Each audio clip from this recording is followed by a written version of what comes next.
Good afternoon. Welcome to our webinar on an expert guide on PSTI and RED regulations for market access. My name's Keir Sheehan. I'm the marketing manager here for Market Access Products, and I'll be hosting the webinar today. Joining us today, we'll have Carlos, our Global Head of Digital Trust Product Certification, and Mustanir Ali, our IoT Certification Team Manager. To get started with the webinar today, we're just going to launch a quick poll to get you all engaged, kind of warmed up. And that is, I'll share this with you. So are our wireless or radio products included in your product portfolio or operations? So I'll let that run for 30 seconds, get some nice variation of answers, and then we can kind of kick off from there. So if you can do your best to answer in, that would be great. And yeah, we can kind of tailor a bit of our content maybe to that and try and help and support. So just 5 seconds left, get your answers in, and then I'll hand over to Carlos to start off the webinar. All right, thank you. Closing the webinar poll. And over to Carlos. Just ask me when you'd like the next slide, Carlos. Hello, Keir. Well, hello, everyone. Thank you so much for joining this webinar. So my name is Carlos Perez, Global Head of Digital Trust Product Certification for PSI Group. And during this webinar, we will give you some very good details about different product cybersecurity regulations. First one in the United Kingdom, okay, PSTI. And my colleague Mustanir Ali will go for the latest one, the Radio Equipment Directive, that is in for next year. Next one, here. What is the PSTI? Well, this is the first in the world product cybersecurity legislation. Okay, as you will read later, is in force this year, 29th of February this year. There are two main pieces in the regulation. The first one is the PSTI, Product Security and Telecommunication Infrastructure Act 22, and the most important piece of the regulation is the Product Security and Telecommunication Infrastructure Regulation 2023. So next one, the PSTI this PSTI Act received royal assent in December 2022. Draft regulations were published in April 23, and they were made in September 2023. Okay, both came into force 29th of April of this year. It's important that the Act requires consumer connectable products to comply with minimum security requirements that they are defined in the Schedule 1 of the regulations. Okay, we will go into details later on. And compliance with the security requirements can be met by application of the Schedule 2 of the regulations.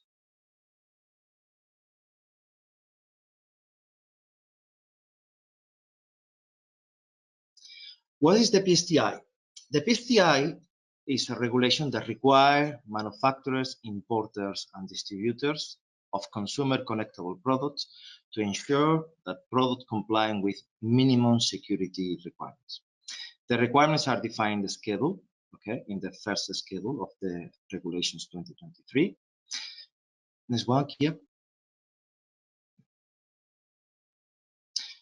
What products are included? Consumer products and accepted to which security requirements may relate to internet connectable products, network connectable products. Well, this is a snapshot of the products that they are mentioned in the UK webpage. Okay, go ahead. You were very quick, yeah. Okay. Now what? Okay, so this includes, but it's not limited to these examples. Okay, a consumer connectable product is an internet connectable product or network connectable product. The government has stated that security requirement will apply to this kind of product. Okay, as I said, we are not. This is just not a complete detailed list of products. We are talking about smartphones, connected cameras, TVs, speakers, connected children toys and baby monitors, IoT base station and hubs, wearable connected fitness trackers, outdoor leisure products, connected home automation alarm systems, They are excluded some products, for example, smart EVs, okay, smart EV charging point, that they are part of another different regulations. Okay, next one here. Consumer products, unless accepted, to which security requirements may relate to internet connectable products. What is an internet connectable product? It means a product that is capable of connecting to the internet. Connecting to the internet is a reference to using a communication protocol that forms part of the IP suite to send and receive data over the internet. This is very important, okay, that obviously these products are connected to internet using the typical IP layer or IP connectivity. Next one. What is a network connectable product? A network connectable product means a product that is capable of both sending and receiving data directly with an internet connectable product by means of a communication protocol that form part of the IP suite. Here you can see some quick figures, okay, what is a network connectable product, okay? It's important basically that the product is accessing to the internet. Next one.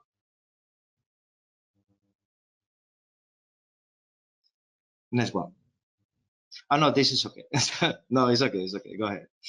So a network connectable product could be two or more products at the same time, including an internet connectable product using a protocol that does not form part of the internet protocol suite. Okay, so this is a small difference, okay, with an internet connectable. Now, yes, let's go for the next one. So this is another poll question. Following off what Carlos just said, it gives you an opportunity to check whether or not the devices you supply are actually network connectable or internet connectable. So yeah, I'll share that poll. If you another 30 seconds, if you could just quickly answer those poll questions, give us an idea on whether or not that works for you. We'll hold it open for 30 seconds. So if you get all your answers in as soon as possible, that'd be ideal, and then I'll get that closed up. Seems like a very even 50-50 split currently, which is quite interesting. So yeah, right, I'll just close the poll now, and then back to you, Carlos. I'll skip forward a bit there. Let's go now for the security requirements included in the regulation. The first one and the most important and relevant are passwords. The regulation states that the password must be unique per product or defined by the user of the product. So the regulation, next one, basically manufacturers can demonstrate compliance to this security requirement by means of the ETSI EN 303-645. Okay, there's a special security provision for this topic. We are talking about the provision 5.11, where passwords are used in any state other in the factory. Therefore, all consumer IoT passwords shall be unique per device or defined by the user. And the other provision is the 5.1/2, okay, where pre-installed unique per device passwords are used. These shall be generated with a mechanism that reduces the risk of automated attacks against a class type of device. This is the first security requirements of the PSTI.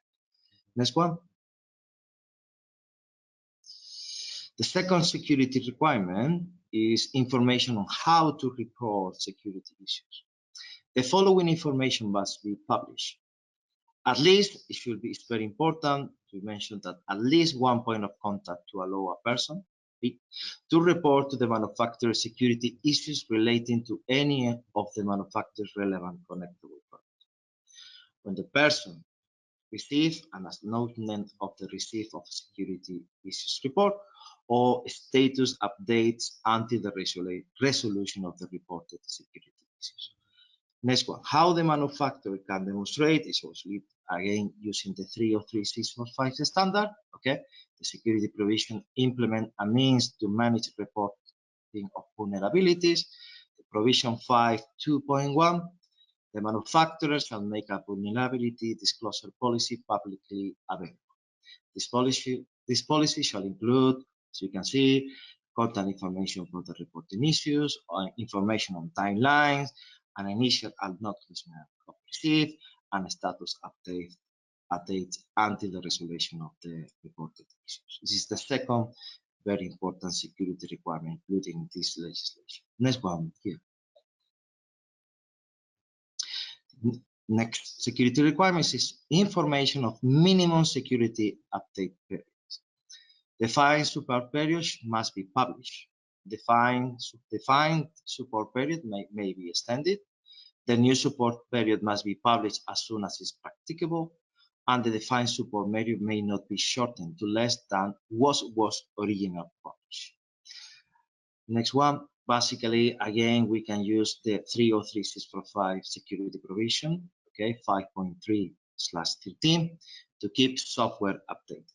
The manufacturers shall publish in an accessible way that is clear and transparent to the user the defined support period. Okay, next one here. So again, we've got another opportunity here to kind of follow up on what Carlos has just talked you through, to kind of identify, do your products follow the PSTI security requirements? So just something to think about. Again, another 30 seconds for you guys to answer the poll. You should be able to select multiple options, I'd like to hope. So yeah, let me know. Let's start seeing what your responses are. And then you can kind of almost sort of identify gaps where possibly you maybe need to explore further. So just another 10 seconds there, and then I'll close up the poll.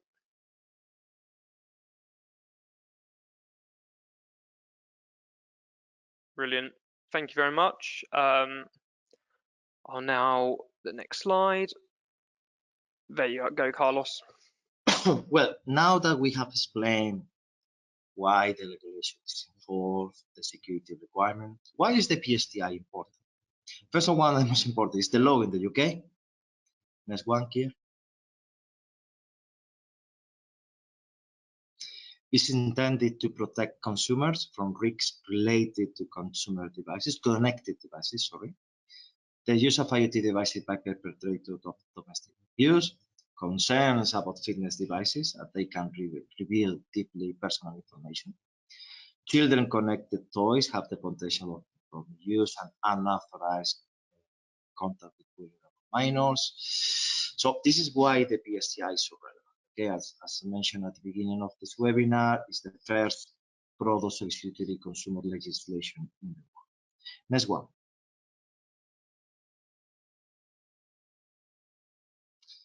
No compliance may result in penalties, including fine, recall notices, and forfeit of stock. Okay, so obviously in the regulations there are more details about the no compliance, fines, and penalties. Okay, next one. What does that mean for consumer connectable device suppliers and manufacturers? What is the manufacturer? Manufactures a product, markets a product under its own name and trademark. Next one. We have the importer, import products from outside of the UK and into the UK. And the next one is the distributor that makes product available in the UK. The legislation applies to all these figures, okay? The manufacturer, the importer, and the distributor. Next one here. Duties of the relevant people are defined in the chapter 2 of the PSTI. Duty to comply with the security requirements. Duty to supply, retain a statement of compliance. We will detail later what is a statement of compliance. Duty to take action in relation to compliance failures, and duty to investigate potential compliance failures and retain records of that. Next one. So what does that mean? I mean, as a manufacturer, importer, distributor, so question that you need to do when you start dealing with the PSTI. The first question, and easy to understand, is the product in scope? The second question is, does it comply with the technical requirement defined in the regulations? And the third one, to prepare a statement of compliance. Next one here. So And a statement of compliance that is defined in the Schedule 4 of the PSTI regulation is a piece of statement of compliance that accompanies the product, okay?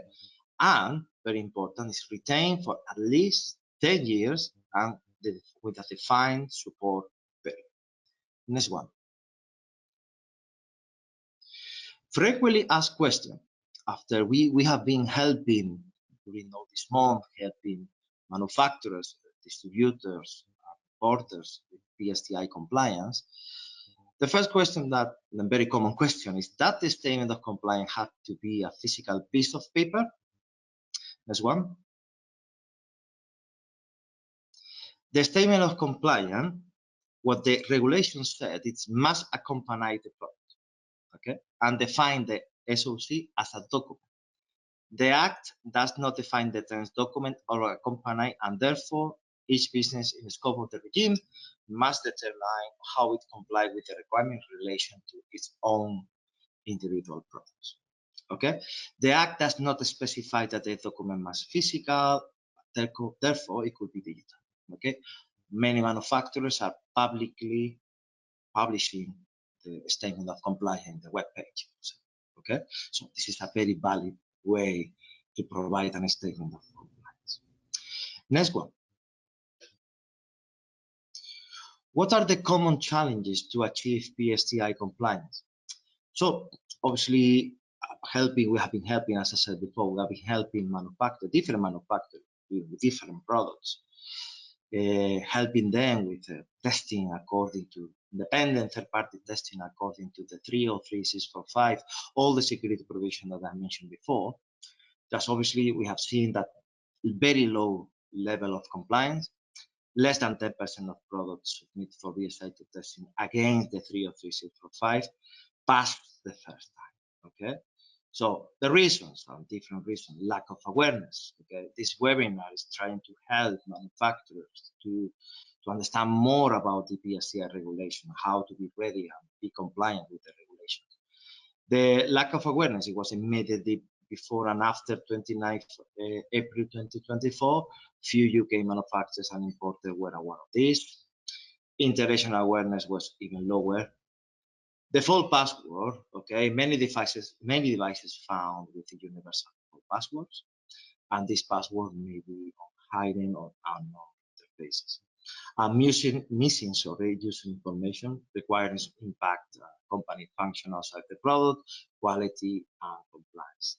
Okay, as I said, obviously low level of compliance at first time, but to be compliant with the regulation is not extremely difficult.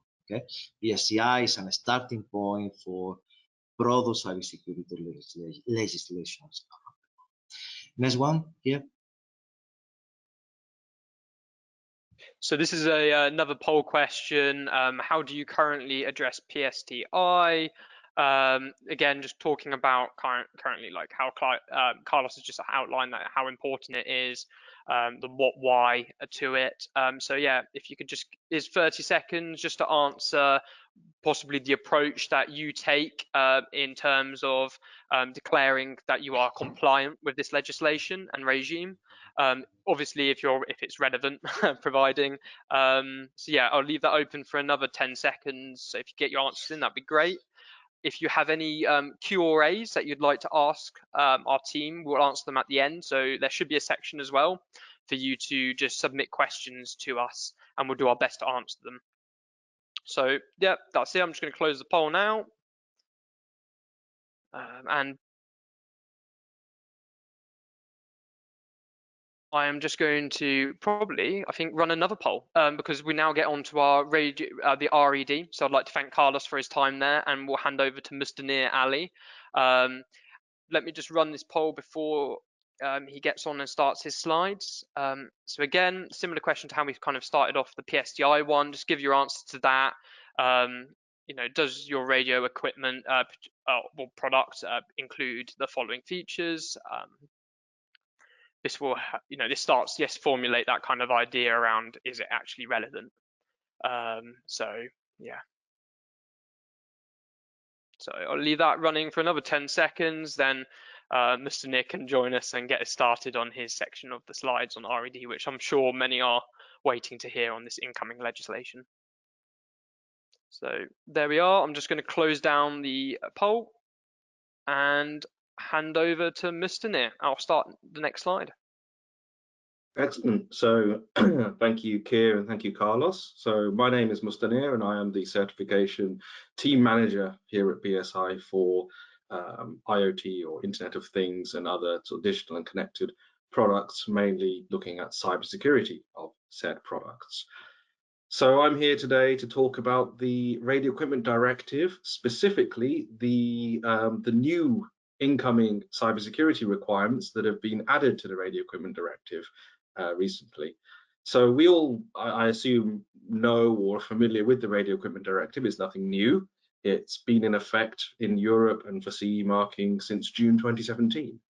And since then, it has contained requirements around safety of these products and effective use of the radio spectrum.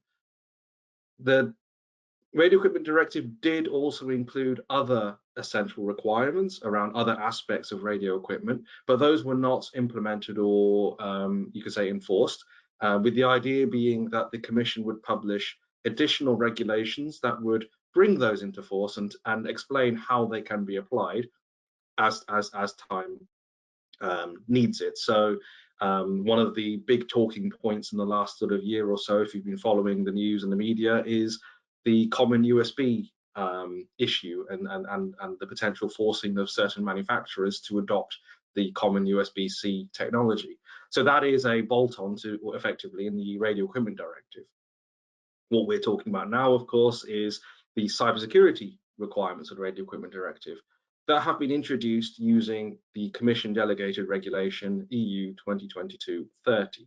And this basically brings into effect 3 new essential requirements for internet connected radio equipment coming into force the 1st of August 2025, so about 11 months from now. So Keir, if you click next, please. So let's talk about these essential requirements, and there are 3. So the first one, and probably the most applicable one to most products that are affected by this, is around protection of the network. Effectively, the concern here is that radio equipment that connects to the internet protects the network, protects the internet or other devices that are connected from malfunction, disruption to the network, and other such things. We can think of these famous DDoS attacks, denial of service attacks, and other sort of things that happen that often involve unsecured connected devices being exploited. So the primary concern is internet connected product doesn't mess with the internet and the network. The next one, and the next one is about privacy and data protection. So of aligning very much with the ethos of the GDPR.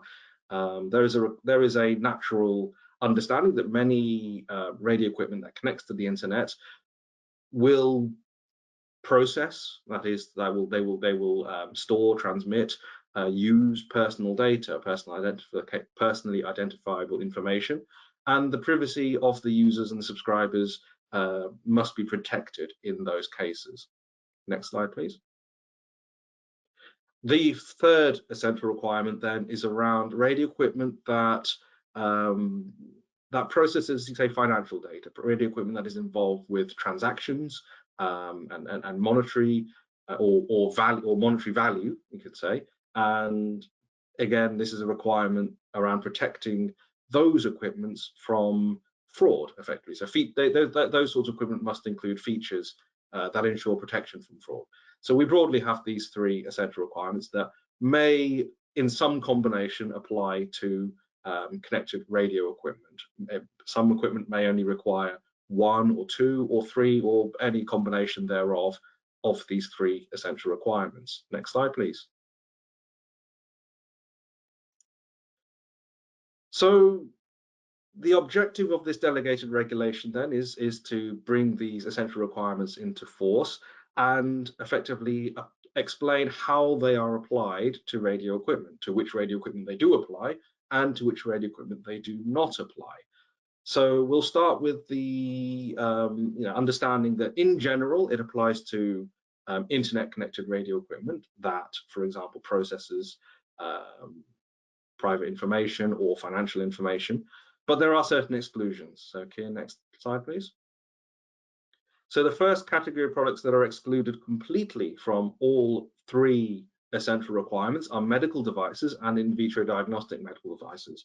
The reason these are excluded is that the relevant regulations around medical devices and IVD devices already contain requirements around cybersecurity and the protection of patients and other users from cybersecurity risks. So in the spirit of not duplicating the requirements effectively for medical devices, they are excluded from the Radio Equipment Directive, at least in terms of these three essential requirements.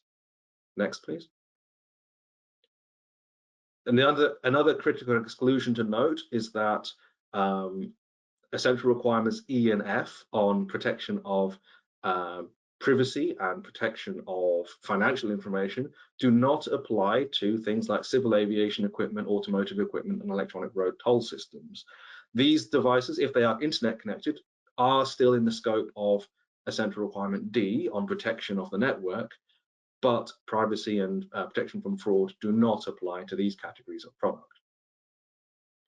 And finally, okay, the next point is that there is also a particular inclusion on point E around, or requirement E on protection of privacy, and that applies to radio equipment even if it is not internet connected. So wearable equipment, toys, and radio equipment for childcare are included in the scope of essential requirement E on the protection of privacy and personal information, even if they are not internet connected, on the understanding that these devices do transmit sensitive information about people, personal information, and also specifically children and vulnerable people. And even if they're not transmitting that information over the internet, if the radio communications are somehow compromised, it may still be possible that the personal information is exposed to places where it should not be. Next slide, please. So naturally, we ask ourselves, why is this important? So, well, again, it's important because of the law, just like we said earlier with the PSTI. And this is a requirement that is coming from Europe and is going to form a part of CE marking. So any products today that are being or that will be placed on the market or continue to be placed on the market from August next year will need this additional level of compliance in order to continue CE marking them and declaring conformity with the Radio Equipment Directive. And the next point, please, Keir. It's also important to note that this isn't just a European thing. So some products are being placed on the UK market using CE marking.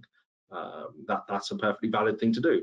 So this will apply to those products too, even if they're not for the European market. If they're being placed on the UK market based on CE marking rather than UK CE marking, this will affect the validity of the CE marking. And finally, we've talked about the PSTI earlier, and it's important to note that the RED does not replace the PSTI. In fact, the RED's requirements don't quite overlap or align with the PSTI requirements. So you do actually have now a divergent set of requirements between the UK and Europe. So it's very important that if you're placing products on both markets, you may need to comply with both the PSTI and the RED. Next slide, please. I think this is for you, Keir. Yeah, back to me. So again, you may have seen this in a quick flash where I skipped a slide a bit too far ahead.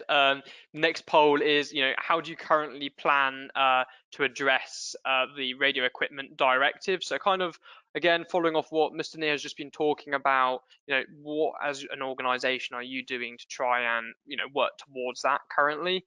So I'll give you another 30 seconds there to kind of start answering that. And again, just another little note, ask us questions. We're going to do a little Q&A. We should have some good time to answer them. So please don't hesitate. We're here to help ultimately. So just another 10 seconds and I'll get it sharp.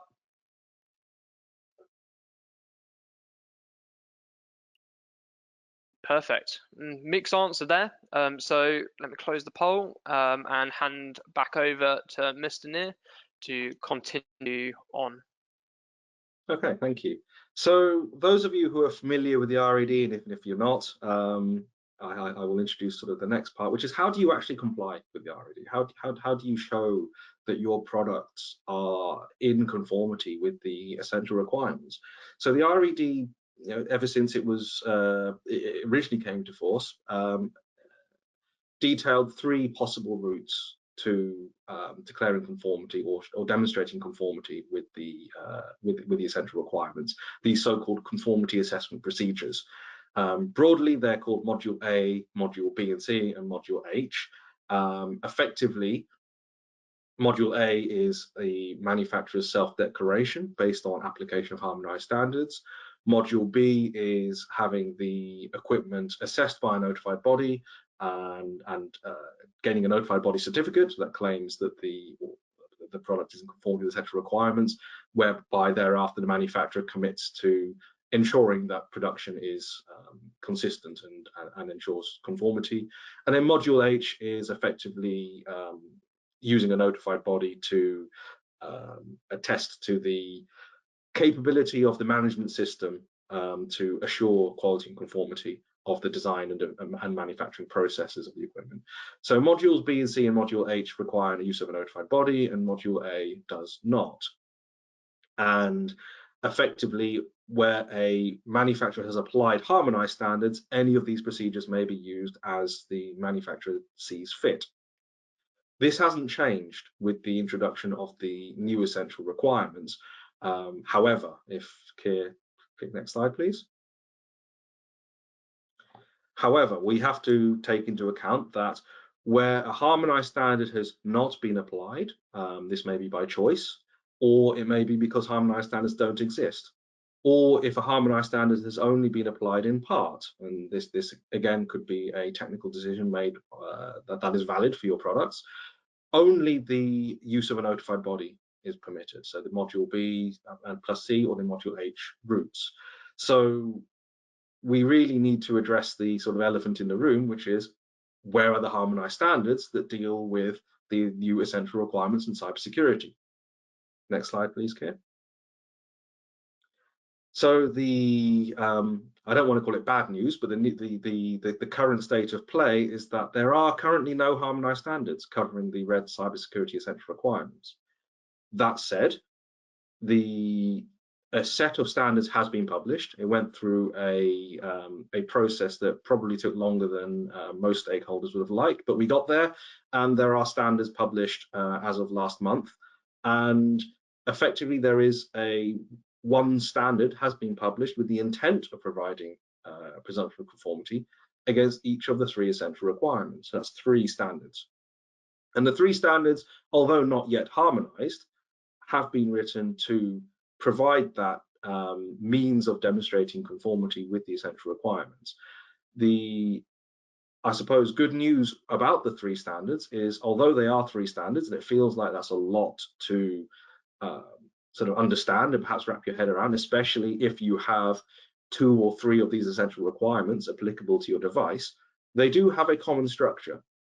So effectively, if we consider all 3 standards together, they cover 14 security mechanisms, or they detail requirements around 14 different mechanisms, which are listed on the right-hand side of this screen. And these 14 mechanisms are not necessarily applied across all 3 or in all 3 standards. So next slide, please, Keir. So if we look here, we can see that many of these mechanisms apply across all 3 standards, and some only apply to 1 or 2 of the standards.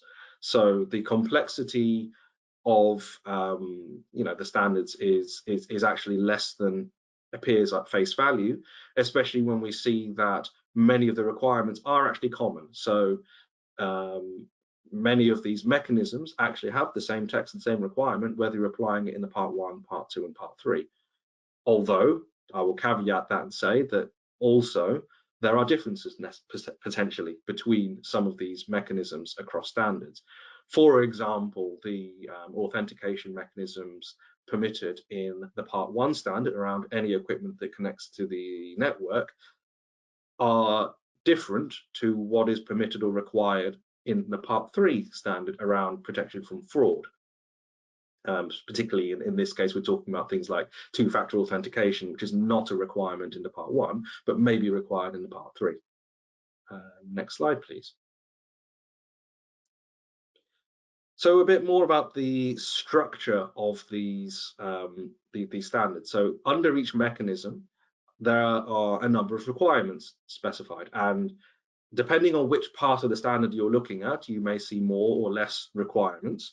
But fundamentally, every requirement is written following the same structure so that they can be placed side by side, they can be aligned, and there is a consistent approach through the standard.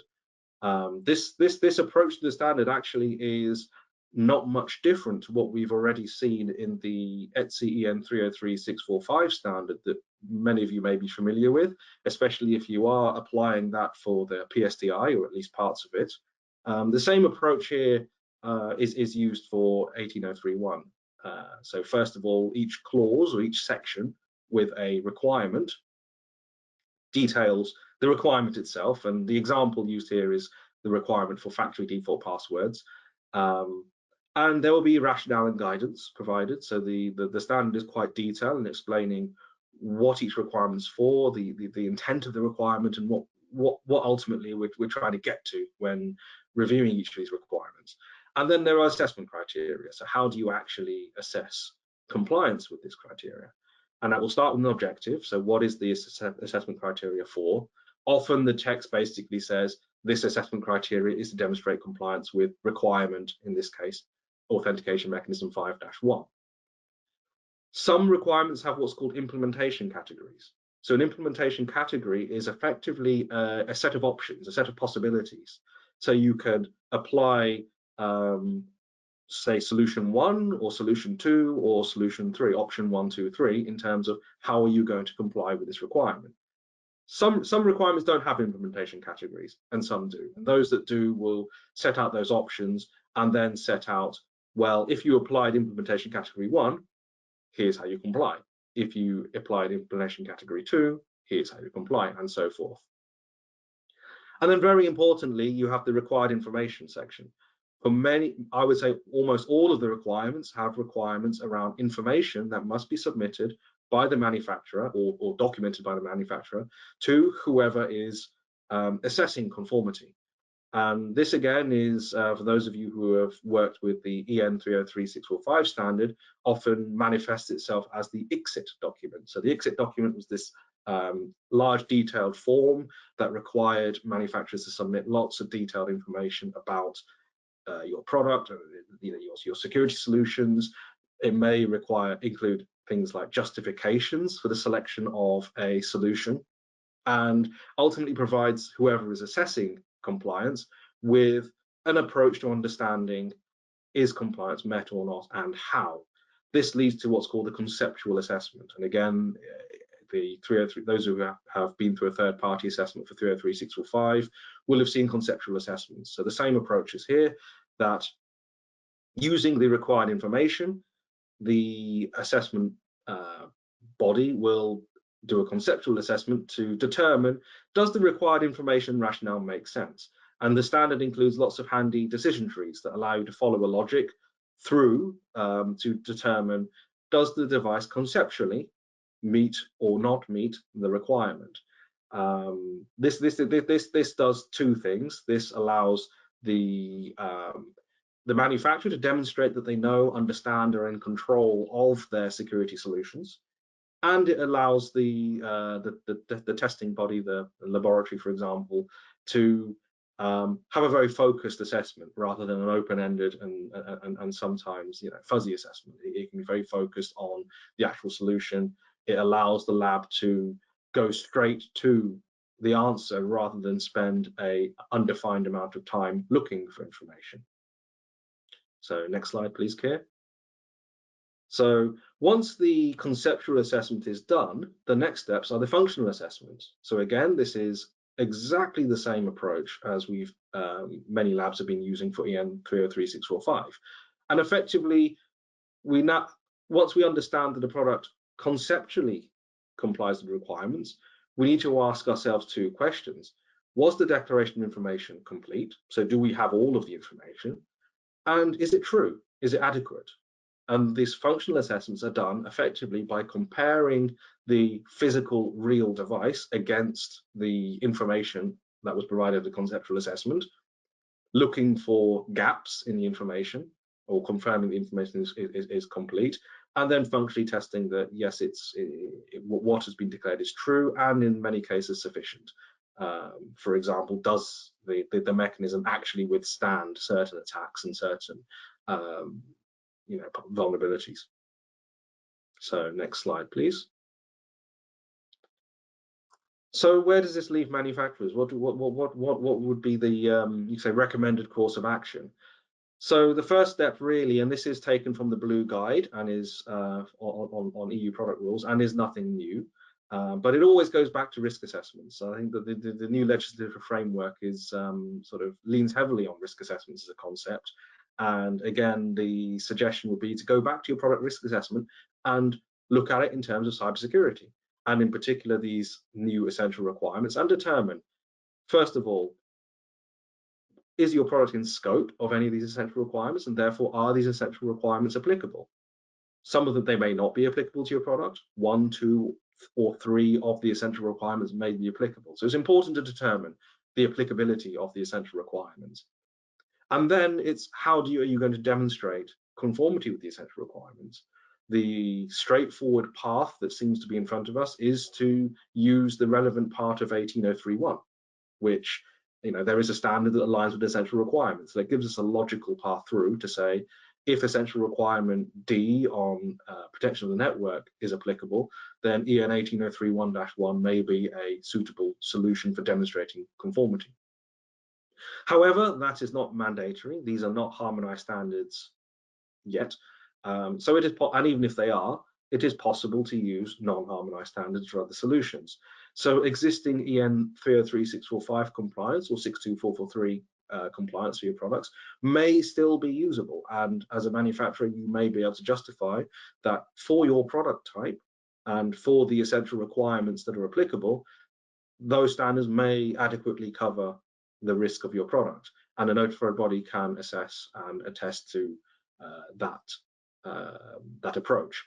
But ultimately, it's for a manufacturer to determine which approach they will use, which standards they will use, and really to start applying these technical solutions and ensuring that you do comply with them.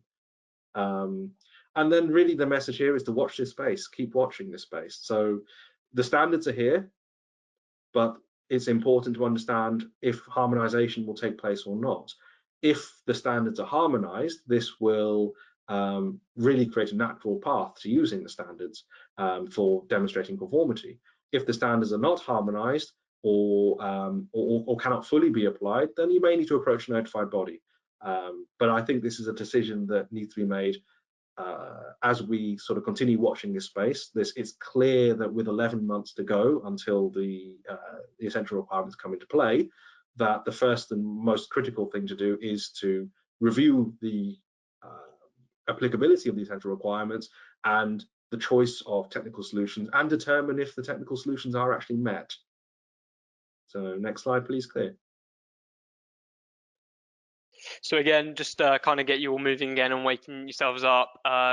Like we would do like a certification expert to reach out to you. So this next poll, essentially feeding off again, as we know, it's coming in 11 months time, if I've got that correct, and it's how are you guys getting ready? So I'm launching that now. So just let us know whether or not you'd actually like someone to reach out and have just to start an initial conversation around that, so you can get some peace of mind as to whether your product is suitable for either PSTI or RED. Again, it's that peace of mind knowing whether it's relevant, and then also kind of making sure that you are kind of almost ready to start that journey. So yeah, I'll let that run for just another 10 seconds. If you could just all answer that and get back to us, we'd gladly appreciate that. And then we can, I believe, move on to possibly Q&A if there's not any more on RED, but we'll see after the slide. I can't remember. Thank you very much. I'm just going to close that poll down now. And yeah, so this comes back to our Q&A section.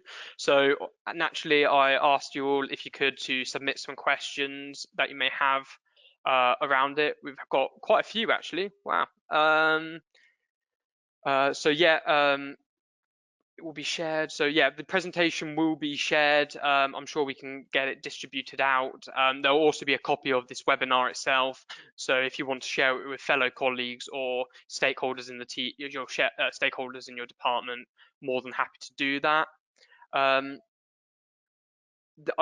So the first question we've got here, Mr. Neer, is from Will Corker. Nice to have you on the webinar, Will. I saw there's a low level of awareness of compliance requirements. What's your recommendation for keeping on top of the news of upcoming regulations in general? So yes, this is a problem that we've certainly with the PSTI, we saw a very low level of awareness. We worked very hard with various bodies, including the UK government departments that published the PSTI, to sort of raise that awareness. Some manufacturers picked up on it and many didn't, and are becoming aware of it now. And I think the level of awareness today is probably much higher than it was back in April, especially as more and more stakeholders are pushing, and that will only increase with the introduction of enforcement. Honestly, the key way I think that we keep up with sort of developments is to follow sort of the news, watch sort of what's going on with, for example, the European Commission does publish news and updates on its website, and that's often a useful source of information for what's happening with certainly in the European space, and really is to keep in touch with bodies such as BSI, who are making it our business to keep up to date as well and disseminate information as we know it, such as in this webinar. So that would be my answer. I don't know if Carlos wants to add. Sorry, I was muted. Well, I think that you perfectly respond. Okay, so basically, obviously, any change in the regulations. Okay, there are different names, web pages, different organizations, cybersecurity organization, but obviously a very good thing is to keep in touch with your testing and certification partner, okay, that can give you an update on the current and upcoming regulation for cybersecurity. Perfect. So yeah, just keep up to date. Make sure you signed up to our IoT emails and newsletter, follow our social pages. They're easy ways to keep aware of upcoming legislation impacting IoT products. We've got another question here from Mark Emson. Thank you for joining us today, Mark. Can you please just recap on the differences, if any, between the requirements for compliance between wireless and wired connected devices? I'm going to assume, Mark, maybe I get this wrong, but that's for PSTI we're talking about there. Mr. Neer, Carlos, would you like to answer that? Yeah, I will answer this one. It's a tricky one. This is a really tricky question, actually. In this, or I say it's a good question because it's a tricky topic, in the sense that we really do now have a divergence between what the UK is doing and what Europe or CE marking is doing. So for the PSTI specifically, the PSTI really makes no distinction between wired and wireless devices. The PSTI's definitions and requirements are purely around equipment capability. So that's the capability of connecting to the internet or the capability of being networked, using the definitions that the PSTI gives for network connectable equipment. The radio equipment directive, on the other hand, being a radio equipment directive, only applies to radio equipment and therefore equipment with radio/wireless capabilities. However, what I will say is that certainly in our understanding of the way that the radio equipment directive is written, a piece of radio equipment that, for example, connects to the internet via a non-wireless interface would still fall into the definition of radio equipment that's internet connectable, if that makes sense. So PSTI really makes no distinction. So a wired or wireless device could fall into scope of the PSTI if it meets its requirements. For the radio equipment directive, it is radio equipment, but again, the means of connecting to the internet, let's say, is completely technology agnostic. It's just the scope of the radio equipment directive is radio equipment. And if we look ahead to even further into the future, we have Europe introducing what's called the Cyber Resilience Act that will try to close that gap by massively broadening the scope of products for which cybersecurity requirements apply. But hopefully that answers that one. It's not an easy one, unfortunately. So yeah, I hope that gets across. Will Corker, we've got quite a few from you, so I think it's probably easier if we just probably respond to them all in bulk over email directly, because some of them are a bit more longer, and then we can get to some other ones from other askers. So we've got one from Matthew Cunnington. We are an importer and distributor. Is there anything else we need to do apart from contact our manufacturer for a statement of compliance? I believe that's for PSTI. Yes, so again, for PSTI, as an importer or distributor, again, I mean, the way that the legislation is written and the reason why importers and distributors are given so duties is fundamentally because you guys are often in the UK and manufacturers are not, and therefore are able to fall within the jurisdiction of the law.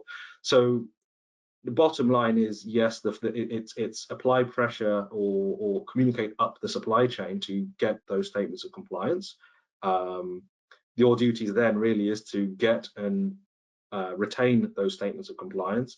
You also have duties to do things like investigate and record the details of the investigations if someone reports a security issue to you.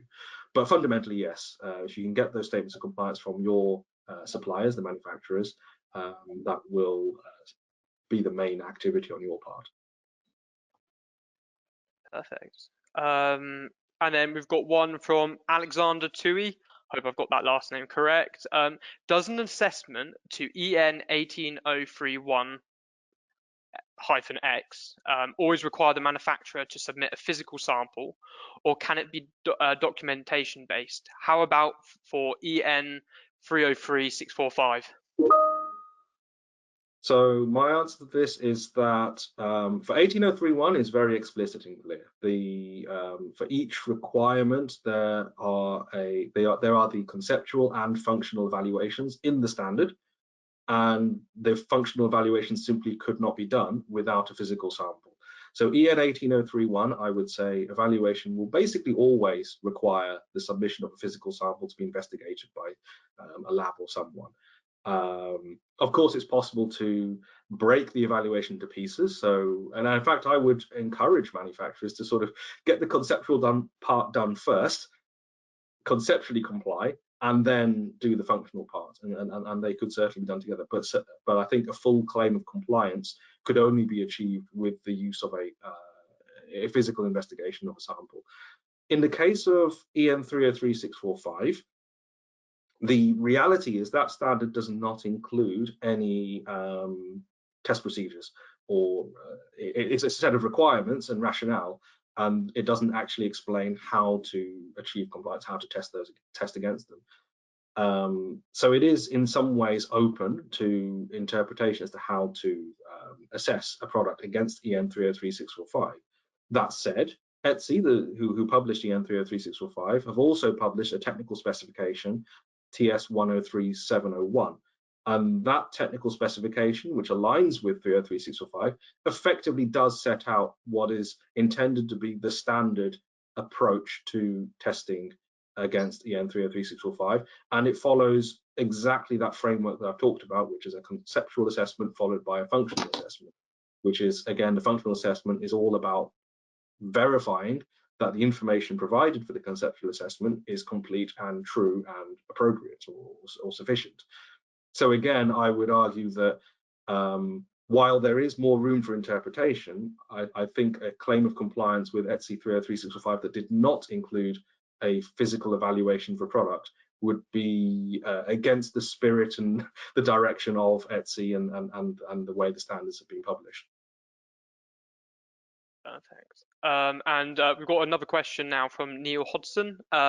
So how does this apply to network connected industrial automation equipment? I believe that's probably either applied to RED and possibly PSTI, I imagine, maybe. Yes. Yeah, so the PSTI is a consumer legislation to begin with. So industrial automation equipment is probably outside the scope of the PSTI, unless there's some way that that product is being supplied to consumers for some household application that I can't imagine right now. The RED, on the other hand, does not distinguish between consumer products and industrial products. So really the distinction for industrial products is going to be, is it radio equipment or not, and is it internet connectable or not?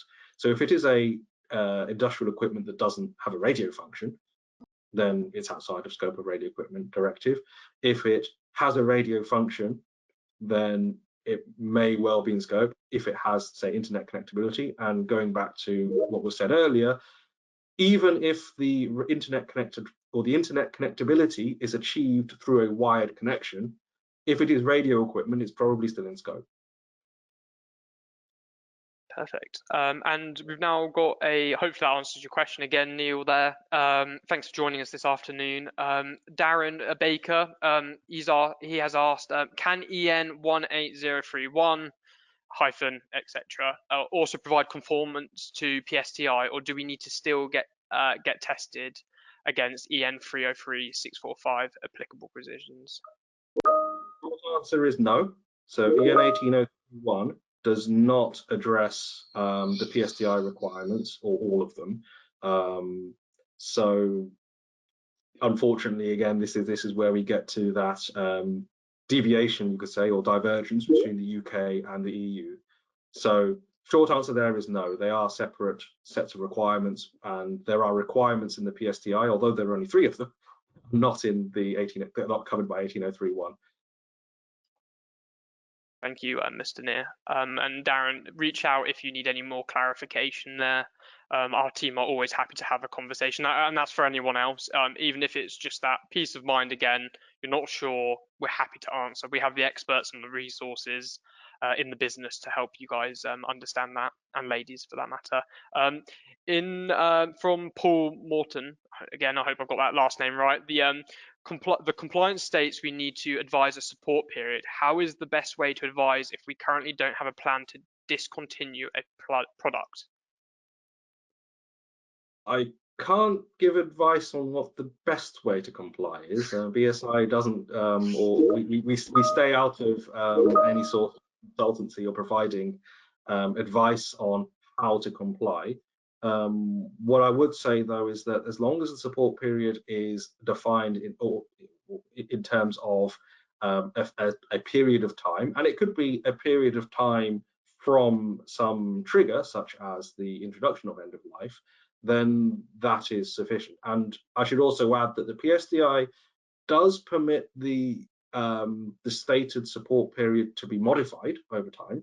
So you are permitted to extend it and indeed reduce it, with the caveat or limitation that the support period cannot be reduced to less than it was initially stated.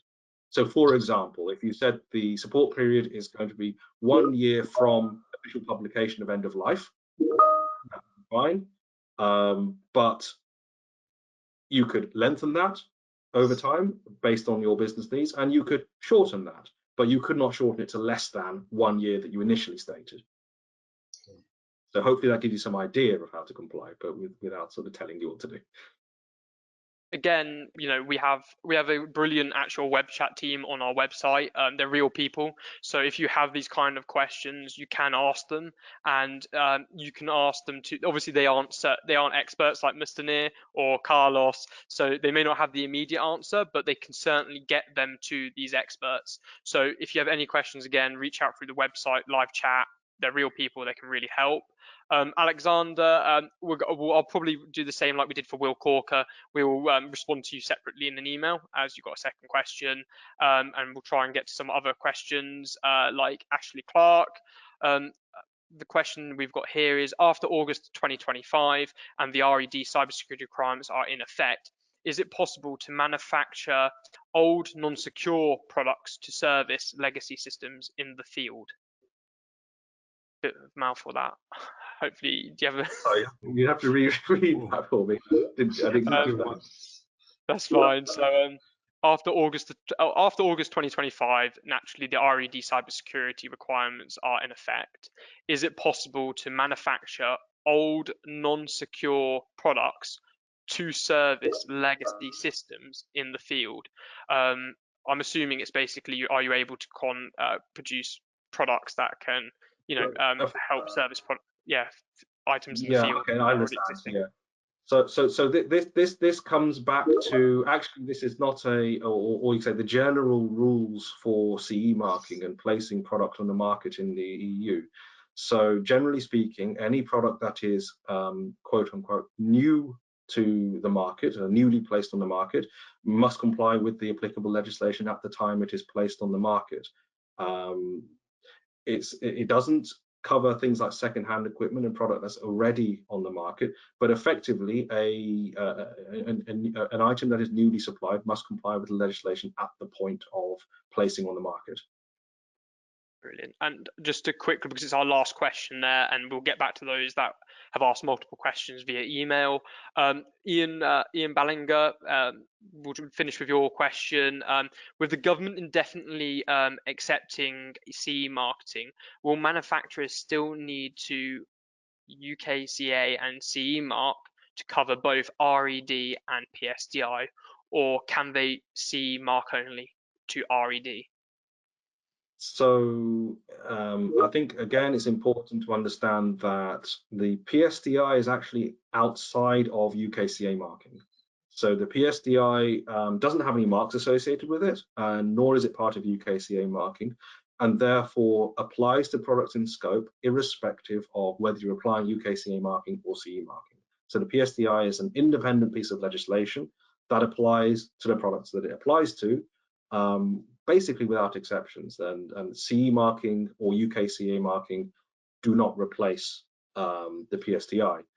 In terms of the radio equipment directive for CE marking and the radio equipment regulation for UKCA marking, the changes here are only applied to the radio equipment directive for CE marking. For UKCA, radio equipment regulation is unaffected by this change. So the specific combination of which marks you're using and which routes you're going down to gain your market access is is always up to you. The options are available.